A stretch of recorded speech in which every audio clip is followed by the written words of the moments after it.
Neke jedinice ne pamte se po broju, već po strahu koji su ostavljali. Treće, srpska pešadija 1914. godine. Na Ceru i Kolubari, vojnici gladni i slabo opremljeni, ukazali su otpor koji je iznenadio austrougarsku vojsku. Neprijatelj je beležio da se srpska pešadija ne povlači ni po strahovitom vatru. Četvrto, Gvozdeni puk. Najodlikovanija jedinica srpske vojske u Velikom ratu. Gde je bilo najteže, tamo je bio Gvozdeni puk. Njihov prolaz ostavljao je prazne rovove i slomljen moral. Neprijatelj ih je prepoznavao i pre nego što bi stigli na položaj. Peto, probojne jedinice Solunskog frota 1918.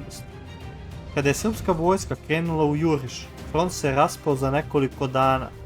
Bugarske i nemačke linije su pukle, a strah se širio brže od vesti o proboju.